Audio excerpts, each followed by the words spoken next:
दोस्तों 9 सितंबर को उपराष्ट्रपति चुनाव होने वाला है, लेकिन उससे पहले यूबीटी पक्ष के नेता संजय राउत ने एक ऐसा बयान दिया है जिसने सभी को चौंका कर रख दिया है। जी हाँ दोस्तों, संजय राउत का चौंकाने वाला बयान जिसमें उन्होंने कहा है कि बीजेपी के पास बहुमत नहीं है। जी हाँ दोस्तों, ये बात संजय राउत ने कही है। क्यों कही है वो भी बताऊंगा, और साथ ही साथ आज इंडिया गठबंधन का एक मॉक पोल हुआ उसके बारे में भी बताऊंगा कि आखिर तैयारियां कैसी चल रही हैं कल के लिए, और साथ ही साथ कि संजय राउत ने चौंकाने वाला बयान दिया क्यों। नमस्कार दोस्तों, मेरा नाम है मनीष कुमार सिंह और आपका स्वागत है। उपराष्ट्रपति चुनाव की तैयारियों के बीच विपक्षी गठबंधन यानी कि इंडिया गठबंधन ने आज अपने सांसदों के साथ एक मॉक पोल आयोजित किया। आपको बता दें कि 2:30 बजे करीब ये मॉक पोल हुआ, जिसमें सभी सांसदों को शामिल होने के निर्देश दिए गए हैं। अब इस मॉक पोल का उद्देश्य सांसदों को चुनाव प्रक्रिया से अवगत कराना, वास्तविक मतदान के दौरान किसी भी गलती से बचाना। इससे पहले एनडीए भी अपना मॉक जो पोल है वो कर चुका है प्रधानमंत्री नरेंद्र मोदी की मौजूदगी में। अब वहीं राज्यसभा सांसद व शिवसेना यूबीटी के नेता संजय राउत ने एक बहुत बड़ा बयान दिया। उन्होंने कहा कि बीजेपी के पास बहुमत नहीं। अब दोस्तों, जो बीजेपी लगातार दावे कर रही थी कि हमारे पास बहुमत है, हमारा ही जो उम्मीदवार है राधा कृष्णन साहब वो जीत कर आने वाले हैं, लेकिन अब संजय राउत कुछ और ही कह रहे हैं। संजय राउत का कहना है कि कल एनडीए के लिए भी मॉक पोल हो गया, खुद पीएम भी मॉक पोल में बैठे थे। आज हम यानी कि विपक्षी दल मॉक पोल करेंगे। देश के जो सांसद होते हैं उनको भी मॉक पोल की जरूरत पड़ती है। एक अच्छा चुनाव हो रहा है और बात ऐसी है कि बीजेपी के पास बहुमत नहीं। उपराष्ट्रपति पद संवैधानिक पद है और हमारे उम्मीदवार जस्टिस बी सुदर्शन रेड्डी का और हमारा आह्वान है कि ये जो मतदान सांसद करेंगे वो राष्ट्र हित के लिए होना चाहिए, संविधान बचाने के लिए होना चाहिए, और देश और हमारी अंतरात्मा की आवाज को सुनकर हमारे सांसदों को मतदान करना चाहिए। ये बात संजय राउत ने कही। उन्होंने कहा कि देश की हालत जिस तरह से हुई है, देश के पूर्व उपराष्ट्रपति आज भी गायब हैं। ये बताता है कि लोकतंत्र में सब कुछ ठीक नहीं चल रहा है। जो अपनी रीढ़ की हड्डी दिखाएगा, इसको गायब जो है वो किया जाएगा। अब जो है दोस्तों, आने वाले उपराष्ट्रपति पद को संविधान जो है बचाने के लिए रहना चाहिए। इस तरह उपराष्ट्रपति चुनाव से पहले विपक्ष और सत्ता पक्ष दोनों अपने अपने सांसदों को तैयार करने की कवायद तेज कर रहे हैं। एक और एनडीए बहुमत दिखाने में जुटा है, तो दूसरी ओर विपक्ष इसे लोकतंत्र और संविधान की जंग के तौर पर पेश कर रहा है।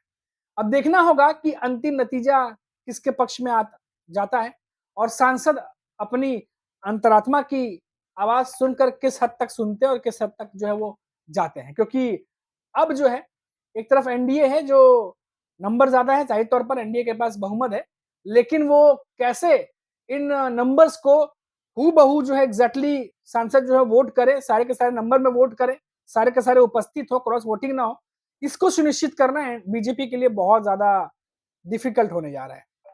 और वहीं इंडिया गठबंधन जो है वो संविधान बचाने के तौर पर, लोकतंत्र के नाम पर उपराष्ट्रपति का चुनाव ये लड़ रहा है। और सुदर्शन रेड्डी जो है वो पहले भी लगातार अपने बातों में, संबोधनों में ये बात कह चुके हैं।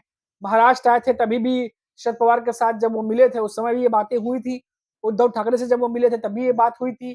और अब जो है वो जिस तरह से दिल्ली में पूरा माहौल गरमाया हुआ है इस समय उपराष्ट्रपति चुनाव को लेकर के, वो भी दिख रहा है। आपको बता दोस्तों कि इससे पहले लगातार बैठकों की बात हो रही थी कि जेपी नड्डा और प्रधानमंत्री नरेंद्र मोदी जो हैं वो बैठक उन्होंने बुलाई थी अपने सांसदों की, पर वो कैंसिल हो गई। कहा गया कि जो बाढ़ प्रभावित इलाके हैं उनके दौरे चल रहे हैं, इसकी वजह से कैंसिल हो गया। लेकिन क्या वाकई यही मामला है? क्या इसी वजह से कैंसिल किया गया डिनर जो मीटिंग थी वो, या कोई और वजह है? क्या सांसद जो है एनडीए के भीतर, क्या सारे सांसद जो है वो बीजेपी के साथ हैं, या फिर कुछ कुछ सांसद ऐसे भी हैं जिनके अंदर असंतोष है? क्योंकि जिस तरीके से इंडिया गठबंधन के नेता, जिस तरीके से संजय राउत जो बातें कह रहे हैं, जरूर भीतर कुछ न कुछ तो पक रहा है, बड़ा पक रहा है। क्योंकि भले ही बीजेपी या एनडीए गठबंधन यहाँ से मजबूत लगती हो, लेकिन जिस तरीके से जगदीप धनखड़ ने इस्तीफा दिया और उसके बाद उन्होंने चुप्पी साध रखी है, ना मीडिया में बयान देते हैं, ना किसी इंडिया गठबंधन के नेता से वो मिलते हैं। और तो और जिस तरीके से इंडिया गठबंधन के नेता पुरजोर कोशिश कर रहे थे कि धनखड़ से मिला जाए, बातचीत की जाए, संजय राउत ने खुद कहा कि हमें मिलने नहीं दिया जा रहा। तो ये तमाम बातें जो हैं और जोर पकड़ती जा रही हैं। तो ऐसे में उपराष्ट्रपति चुनाव बहुत ज्यादा अहम हो जाता है। इंडिया गठबंधन के उम्मीदवार अगर उपराष्ट्रपति बनते हैं तो बहुत कुछ बदल सकता है। और अगर जैसे ही कहा जा रहा है, बीजेपी कह रही है कि हमारे उम्मीदवार जीतने वाले हैं, राधाकृष्णन, तो फिर इंडिया के लिए वही बात होगी कि हारे लेकिन लड़कर हारे। लेकिन बहुत सारी चीज़ें, यकीन मानिए दोस्तों, बहुत सारी चीज़ें अंदर चल रही हैं, भीतर ही भीतर पक रही हैं। क्या होगा, क्या नहीं होगा, इसको लेकर के लगातार सरगर्मियाँ बढ़ी हुई हैं। और संजय राउत ने क्यों कहा कि बीजेपी के पास बहुमत नहीं है? ये बात भी सोचने वाली है। और तो और, ये भी उम्मीद जताई जा रही है इंडिया गठबंधन के नेताओं की तरफ से कि कुछ खेल होने वाला है। अब वो क्या खेल है, कैसे होगा, कौन करेगा, कौन करेगा ये तो पता नहीं चलेगा, क्योंकि बैलेट में वोटिंग होती है और गुप्त तरीके से मतदान होता है। जो उपराष्ट्रपति चुनाव मतदान होता है, किसने किसको वोट डाला पता नहीं चलता। लेकिन इसीलिए कहा जा रहा है कि जो क्रॉस वोटिंग का डर है, या फिर जो सांसदों की गैर उपस्थिति का डर है, ये जो है उन्हीं को है जो ज्यादा नंबरों में है। तो अभी के लिए इतना ही। आप देखते रहिए 4 PM महाराष्ट्र, और लौटेंगे तो बात करेंगे फिर किसी बड़ी खबर पर। नमस्कार।